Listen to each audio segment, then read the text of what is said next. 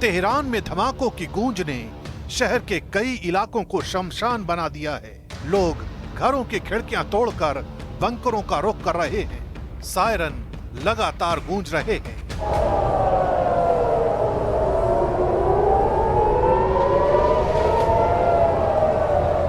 Israeli सेना का दावा है कि उसने ईरान के मिसाइल लॉन्चरों, कमांड सेंटर और सप्लाई चेन को ध्वस्त कर दिया है। दूसरी तरफ ईरान की मिसाइलें वेस्ट बैंक के ऊपर देखी गई, जिन्हें इजराइल ने अपने आयरन डोम सिस्टम से इंटरसेप्ट किया।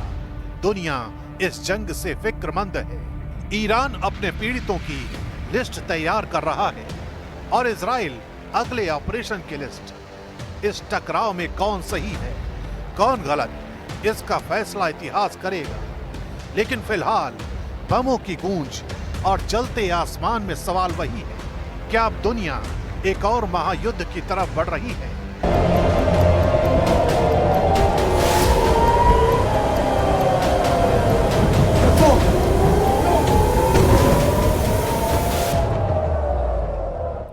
देखिए, युद्ध के बीच इजराइल ने ईरान के आसमान पर कब्जे का ऐलान भी कर दिया है। इजराइल ने अब तेहरान को खाली करने की चेतावनी दे दी है, लोगों से कहा कि सुरक्षित जगहों पर चले जाएं। नेतन्याहू ने धमकी दी कि ईरान के एटमी अड्डे और मिसाइल बेंच जल्द ही पूरी तरीके से ध्वस्त कर दिए जाएंगे। तो वहीं ईरान को कमजोर पड़ता हुआ देख तुर्की के राष्ट्रपति एर्दोगन ने अपना मिशन शुरू कर दिया है। तो वहीं युद्ध में अब रूस की भी एंट्री हो चुकी है। आपको पूरी खबर दिखाते हैं।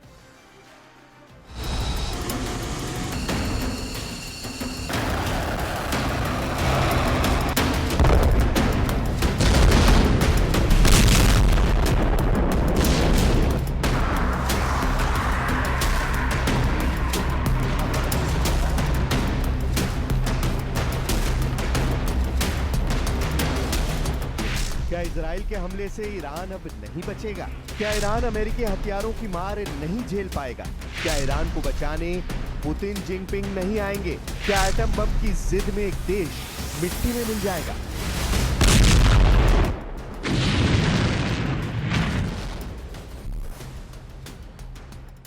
अब यही जानना बाकी है। बाकी सभी जवाब इजराइल के हमले दे रहे हैं।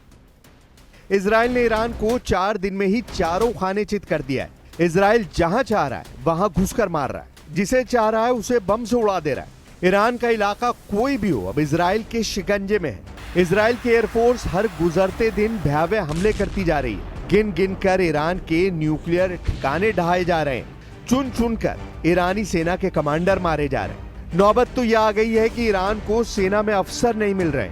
ईरान जिन्हें टॉप कमांडर बनाता है उसकी मौत का ऐलान इजराइल कर डालता है। नेतन्याहू आर्मी ने ईरान फोर्सेस के सभी नामी चेहरे मार गिराए हैं। ताज्जुब यह है कि इजराइल के एक हमले में ही ईरान के कई सुपर सोल्जर का सफाया हो गया है।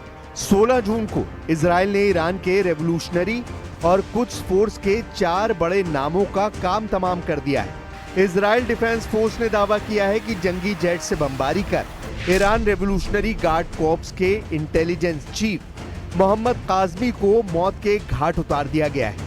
उनके डिप्टी मोहम्मद हसन मुहक्किक, कुछ फोर्स इंटेलिजेंस के चीफ मोहसिन बकरी और उनके डिप्टी अबू अल फदल निकोवई को भी इजराइल ने बारूद से भूनकर भस्म कर दिया है। הישראלי שולט בשמי טהרן. זה שינוי של כל המערכה. אנחנו בדרך להשיג את שני היעדים שלנו. חיסול האיום הגרעיני, חיסול האיום הטילאי. כשאנחנו שולטים בשמי טהרן, אנחנו פוגעים במטרות האלה, במטרות של המשטר.